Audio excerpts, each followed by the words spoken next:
오늘도 사랑하고 또 축복합니다. 오늘도 말씀을 통해서 하나님의 제한 없으신 그 사랑과 은혜를 마음껏 누릴 수 있게 되기를 간절히 소망합니다. 오늘은 참 성공을 위한 세 가지 비밀이라는 제목으로 하나님 말씀 증거하겠습니다. 1968년도에 멕시코에서 올림픽이 열렸는데 그 멕시코 올림픽에서 모든 전 세계 사람들에게 감동을 준 한 일화가 있습니다. 존 스티븐 아쿠아리라고 하는 아프리카에서 온 마라톤 선수가 있었는데, 마라톤은 42.19km를 뛰지 않습니까? 그런데 이 아쿠아리라고 하는 마라톤 선수가 출발한 지 얼마 안 됐을 때 19km 지점에서 다른 사람과 부딪혀서 넘어진 거예요. 피도 흐르고 무릎도 다 까지고 무엇보다 온전히 뛸 수 있는 상태가 아니었습니다. 그럼에도 불구하고 이 아쿠아리가 무릎을 붕대로 칭칭 동여매고 뛰기 시작합니다. 다른 사람들은 다 들어왔는데 한참이 지나서야 이 아쿠아리라고 하는 사람이 들어오게 됩니다. 사실 처음에 넘어졌을 때 의사들은 다 만류를 했어요. 저도 마라톤을 뛰어보진 않았습니다만 그냥 넘어진 것도 아니고 오랜 시간 달리다가 19km도 사실은 가까운 거리는 아니잖아요. 이렇게 페이스를 한번 잃어버리게 되면은 그 마라톤 선수는 완주를 하기가 굉장히 어렵다고 합니다. 그래서 의사들도 아쿠아리라고 하는 사람의 건강을 염려해서 이 사람이 계속해서 완주할 수 없겠다 이렇게 진단을 내렸어요. 그러나 의사들의 만류에도 불구하고 이 피가 난 다리를 붕대로 칭칭 감아매고 이 사람은 달리기 시작했고, 시간이 굉장히 흘렀습니다. 아마 해가 거의 질 때쯤 되어서 경기장에 아직도 사람들이 떠나고 있지 않았을 때 드디어 아쿠아리가 모습을 드러내기 시작했고, 사람들은 일어나서 그를 박수로 격려하기 시작합니다. 결승점에 도착했을 때 관중들이 아주 큰 소리로 이 아쿠아리라고 하는 사람을 박수로 맞아주었다고 합니다. 기자가 묻습니다. 왜? 중간에 만지면 조금 어렵습니다. 왜 그렇습니까? 왜? 부상으로 인해서 중간에 포기할 수도 있었을 텐데 어떻게 이렇게 포기하지 않고 계속해서 달릴 수가 있었습니까? 라고 하니까 그 사람이 이렇게 대답하는 거예요. 나는 여기에 마라톤에 출발하려고 5,000마일이나 되는 거리를 걸려서 멕시코까지 온 게 아니다. 내 조국이 나를 이곳에 보냈을 때는 그냥 마라톤 출발하라고 보낸 것이 아니라 마라톤을 완주하라고 보낸 것입니다. 라고 기자회견에서 답변을 했다고 합니다. 조국이 자신을 올림픽에 보낸 이유가 목적이 무엇인지 분명히 알고 있었고, 또 조국이 보낸 사명에 따라서 이 아쿠아리라고 하는 사람이 마라톤을 중도에 포기할 수밖에 없는 그런 위험이 있었지만 이 위기를 극복하고 마지막까지 완주를 할 수 있었다는 것입니다. 마치 바울이 자신을 세상에 보내신 하나님의 목적을 잘 알아서 최선을 다해서 살았던 삶과도 굉장히 비슷하다고 볼 수 있습니다. 사도행전 20장 24절 보면은 이렇게 기록합니다. 함께 말씀을 읽습니다. 시작. 내가 달려갈 길과 주 예수께 받은 사명 곧 하나님의 은혜의 복음을 증언하는 일을 마치려 하면은 나의 생명조차 조금도 귀한 것으로 여기지 아니하노라. 아멘. 우리가 결과와 상관없이 이 성공이라는 가치가 무엇인가 행동으로 보여진 스티븐 아쿠아리라고 하는 사람의 이야기입니다. 이 이야기는 아주 가슴속 깊이 우리에게 감동을 줍니다. 유튜브에서 아쿠아리라고 하는 사람을 검색하면 실제로 이 사람이 마라톤을 하고 나서 뒤에 마지막에 결승 지점에 돌아오는 장면이 영상으로 남아 있습니다. 우리 모두에게 정말 인생의 진짜 가치가 무엇이고 정말 우리가 성공이라는 것이 무엇인지에 대해서 다시 한번 생각해 볼 수 있는 아주 귀한 이야기라고 볼 수가 있습니다. 이 주인공은 사실 마라톤에서 금메달을 따지 못했죠. 금메달은커녕 은메달, 동메달, 입상도 하지 못했어요. 그런데 누가 감히 이 마라토너에게 야, 너는 간신히 꼴찌로 돌아왔으니까 실패한 사람이다, 이렇게 말할 수 있는 사람이 누가 있겠습니까? 누구나 이 사람이 진정한 의미에서 어쩌면 이 사람이 정말로 참 성공자 아닐까? 조국이 보낸 그 사명을 잘 이루어낸, 어떻게 본 의미에서는 참 성공한 마라토너가 아닐까, 이렇게 생각해 볼 수도 있습니다. 이처럼 우리 인생에도 진정한 성공이라는 것이 분명히 있습니다. 우리가 정말 성공하기를 원하시죠? 성공하기를 원하십니까? 나는 이미 나이가 너무 많아서 안 되겠다고 혹시 생각하시는 분 계십니까? 우리가 이거는 굉장히 세속적으로 인생에서 성공을 굉장히 정의를 국한시켜서 그런데 나이가 적든 나이가 많든 간에 인생에서 우리가 바라보고 지향해야 되는 목표점이 분명히 있습니다. 인생의 성공을 좀 폭넓게 바라보시고 정말 하나님 앞에서 우리의 인생을 어떻게 살아드려야 될 것인가 정말 자세하게 또 고민할 수 있게 되기를 바랍니다. 진짜 성공을 위해서 우리가 뭐가 필요할까요? 돈도 필요할 수 있겠죠. 돈은 있으면 참 편리하죠. 인맥도 필요할 수 있겠습니다. 절대적이지 않지만 또 필요할 수 있겠습니다. 또 하나님께서는 때로는 우리 주변의 사람들을 통해서 하나님의 뜻을 이루어 가기도 하십니다. 학벌이 필요할까요? 또 여러 가지 것들이 또 필요할까요? 이런 것들이 물론 우리 인생 가운데서 우리 인생을 편안하게 해주는 것일 수는 있겠습니다만 제가 오늘 말하고자 하는 관점에서 참 인생의 성공에서 이것은 절대적인 가치가 아니다라는 것을 계속해서 여러분들에게 반복해서 이야기하는 거예요. 누구나 인생에서 성공하고 싶어 합니다. 예수님의 삶은 어떠신 것 같으세요? 예수님은 인생에서 이 땅에 오셨을 때 그 짧은 삶이지만 성공한 삶이었을까요? 실패한 삶이었을까요? 성공한 삶이죠. 아까 말씀드렸잖아요. 이 마라토너가 어떤 의미에서 성공했다라는 그런 칭찬을 들을 수 있었던 이유는 뭐냐면 보낸 사명을 완수했어요. 보낸 목적을 완수했거든요. 그런 의미에서 봤을 때 예수님께서는요, 보내신 목적을 성부 하나님께서 보내신 목적을 가장 완벽하게 이행하신 분이에요. 그래서 예수님께서는 정말로 이 땅에 오셨을 때 성공적으로 이 땅에서의 삶을 살다가 가신 것으로 우리가 볼 수가 있습니다. 여러분, 제가 정말 대단한 거예요. 마이크 소리가 계속 변동되는데 원고를 숙지한다는 거 대단한 겁니다, 여러분. 신경 쓰지 마십시오. 저도 이렇게 견뎌내고 있는데 여러분 전혀 신경 쓰지 마시고 말하는 사람도 원고 숙지하는데 끝까지 잘 집중해서 들어주시길 바랍니다. 우리가 성공한 인생에 대해서 고민한다고 했을 때 먼저는 우리가 어떤 목적을 갖고 이 땅에 왔는지를 알아야 되겠죠. 목적을 달성한 사람이 정말 인생에서 성공한 사람이라고 하는데 그러면 우리는 어떤 사명과 어떤 목적을 갖고 이 땅에 왔는가? 우리가 이것을 정확하게 봐야지 인생의 성공길을 걸을 수가 있다는 것입니다. 예를 들어서 우리가 김연아 선수가요, 은퇴한 지 꽤 되었는데도 아직도 맥심 커피에서는 계속해서 나오더라고요. 김연아 선수가 또 이제 씨름 선수와 있다고 한번 생각을 해봅시다. 김연아 선수가 옆에 있는 씨름 선수를 보니까 씨름 선수 먹는 거 한번 보신 적이 있으세요? 씨름 선수가 굉장히 많이 먹습니다. 저도 예전에 고등학교 때 고기 뷔페를 들어갔는데 이분이 마음껏 먹으라고 해서 마음껏 먹었어요. 그러니까 물어보시더라고요. 혹시 학생 씨름 선수냐 물어보더라고요. 그러면서 덧붙이는 말이 야, 오늘은 개시부터 망했다고 그렇게 이야기를 들었던 적이 있어요. 참 씨름 선수가 많이 먹습니다. 그런데 이걸 보고로 이제 이렇게 힘을 키워서 싸워야 되기 때문에 씨름 선수는 많이 먹을 수밖에 없죠. 이런 모습을 보고서 많이 먹고 씨름 선수가 많이 먹은 것으로 인해서 성공하는 모습을 보고 김연아 선수가 야, 나도 성공하기 위해서는 많이 먹어야 되는구나, 이렇게 많이 먹는다고 한번 생각을 해보십시오. 김연아 선수가 만약에 이렇게 체중 관리를 하지 못했다면 피겨 스케이팅 선수로 성공할 수 있었을까요? 아니죠. 이 많이 먹는 것이 씨름을 하는 선수에게는, 씨름을 하는 목적을 가진 사람에게는 성공을 하기 위한 어떤 방법이 될 수 있겠지만 피겨 스케이팅을 하는 김연아 선수에게도 똑같이 해당될 수는 없는 거예요. 이루어야 되는 목적이 다르고 방법이 다르다는 것입니다. 우리도 마찬가지예요. 우리가 정말 하나님께서 각 인생을 귀하게 창조하셨고 각 인생마다 목적을 주시고 이 땅에 보내주셨는데 우리가 성공하기 위해서는 하나님께서 우리를 이 땅에 왜 보내셨는지를 정확히 알아야 된다는 거예요. 세상이 말하는 인생의 성공이라는 것은 굉장히 단순합니다. 학생으로서 공부를 잘해야 된다든지 아니면 어떤 자격증 시험에 붙어야 된다든지 돈을 많이 버는 것인데 우리한테 똑같이 해당되지 않을 수 있다는 거예요. 물론 하나님의 나라의 일을 이루기 위해서는 어떤 사람에게는 돈을 많이 벌 수 있는 달란트를 주셨어요. 여러분, 돈 많이 버는 것도요, 달란트의 개념으로 이해하셔야 되는 거예요. 이것도 재능이죠, 사실은.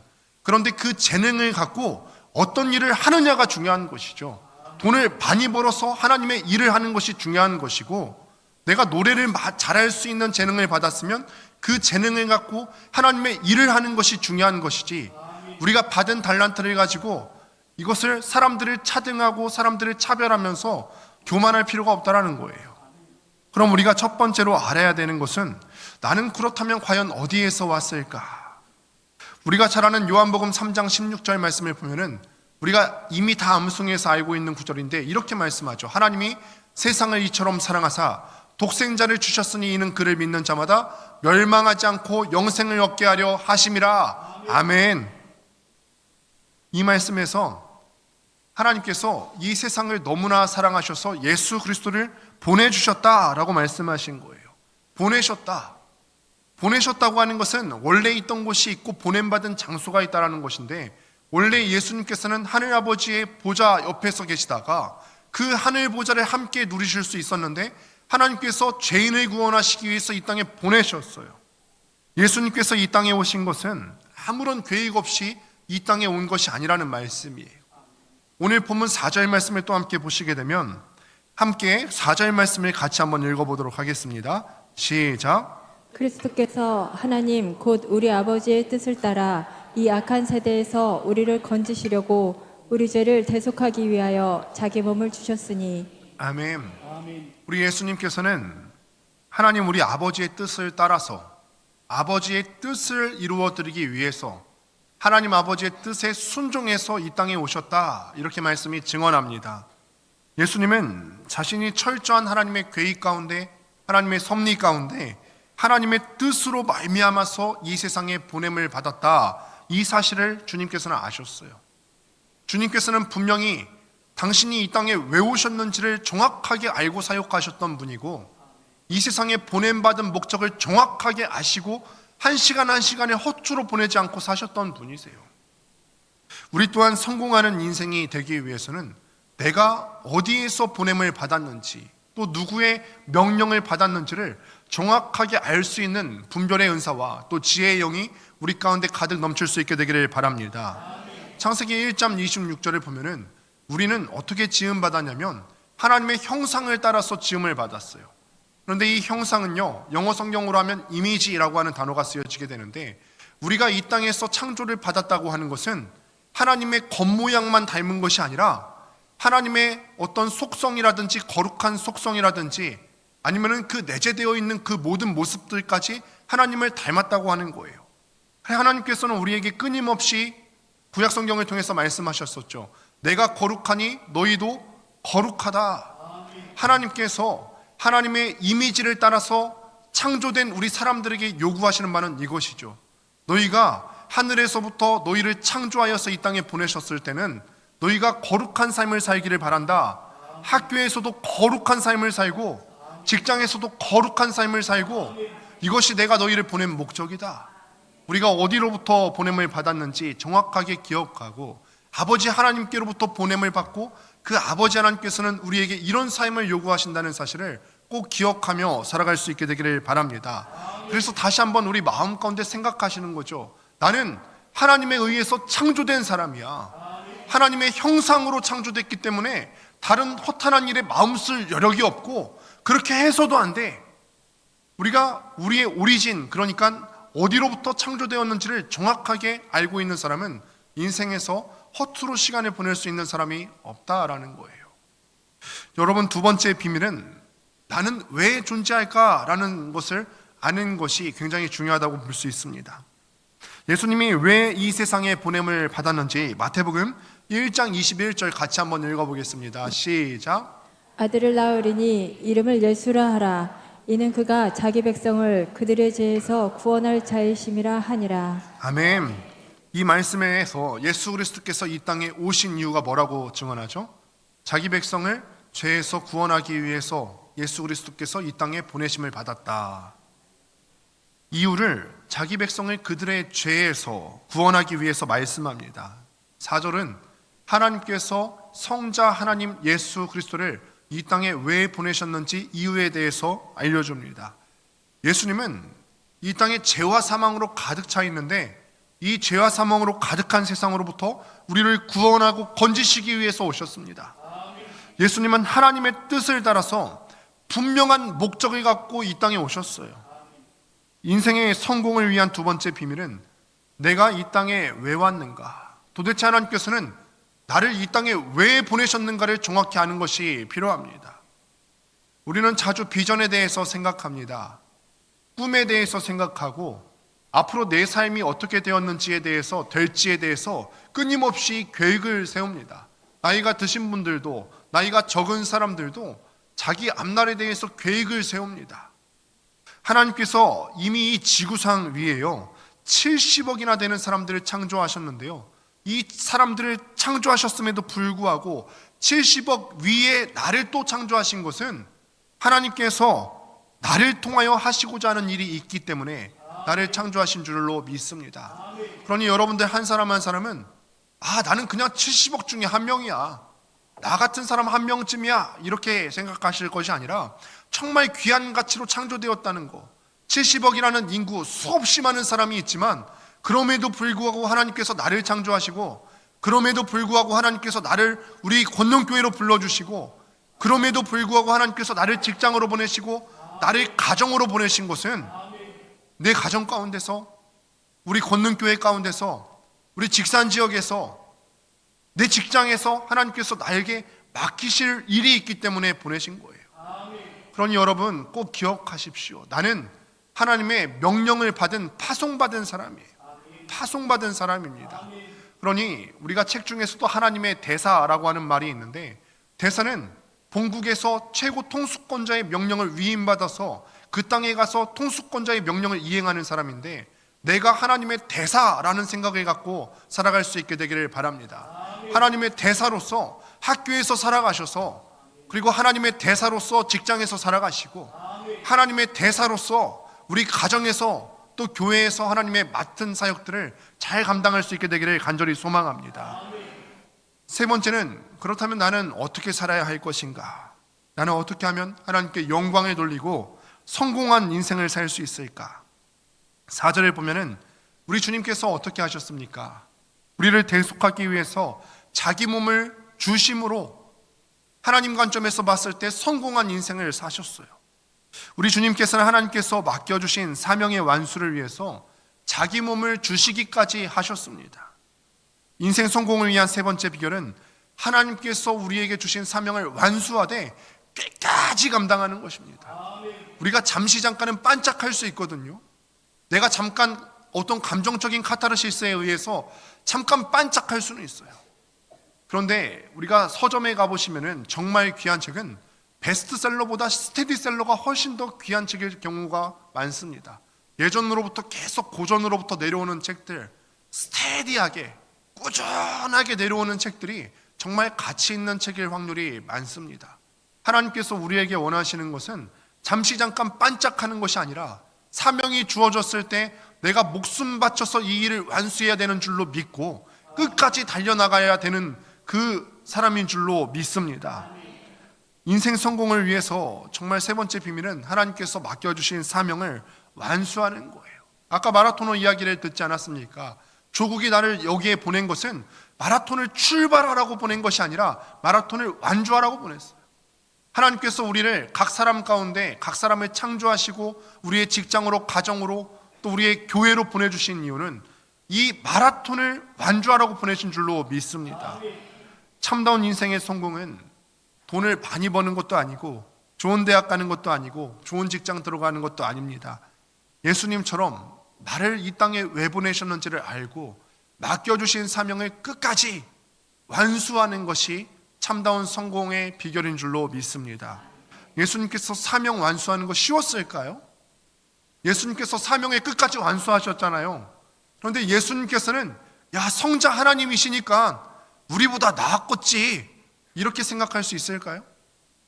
그렇게 생각할 수 없어요. 우리 예수님께서도 육신의 몸을 입고서 이 땅에 오셨기 때문에 우리와 똑같이 때가 되면 허기짐을 느꼈을 것이고요, 때가 되면 육신의 피로함도 느꼈을 거예요. 예수님도 피로함을 느끼셨어요.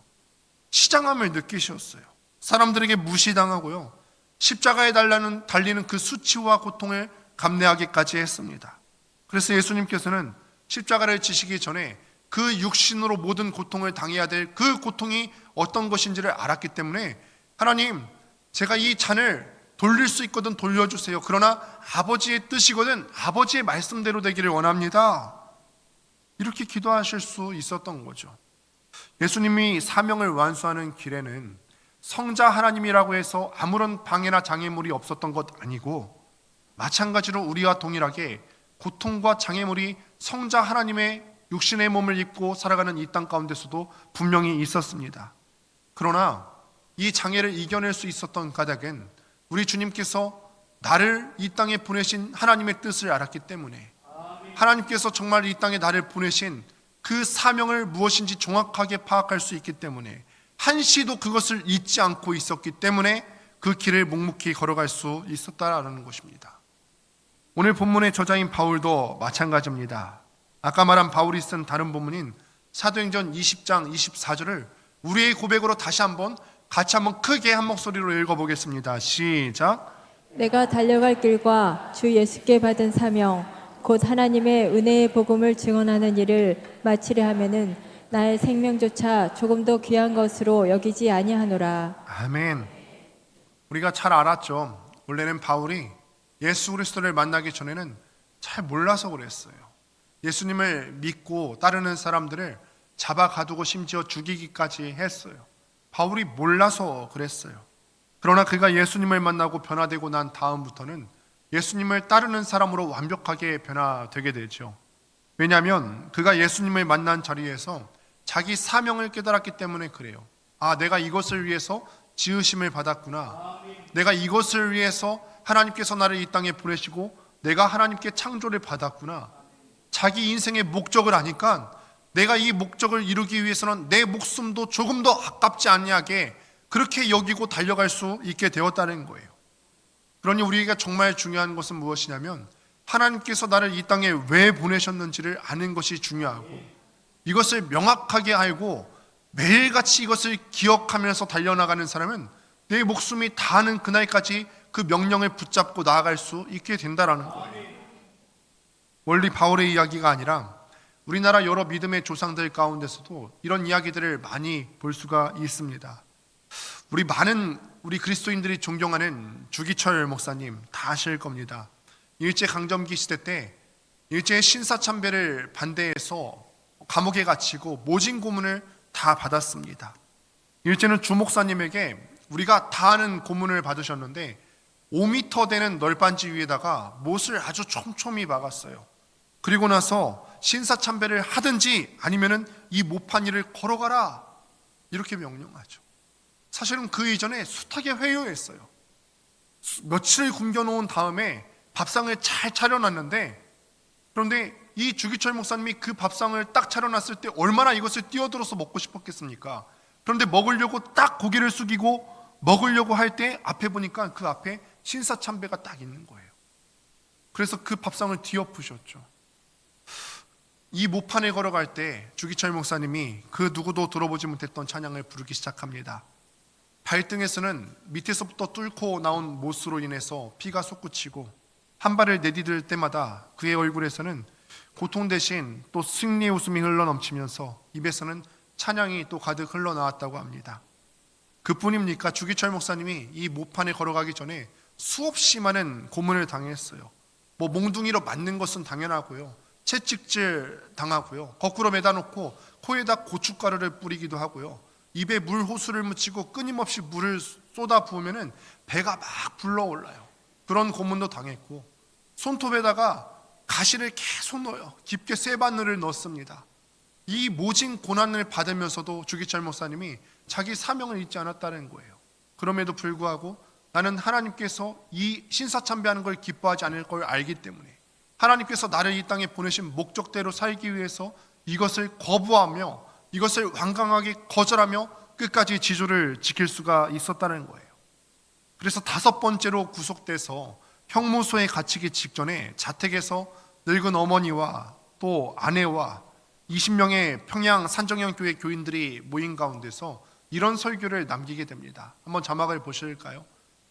이렇게 고백했어요. 주님, 날 위해 십자가 고초 당하시고 십자가 지고 돌아가셨는데 나 어찌 죽음이 무섭다고 주님을 모른 채 하리이까?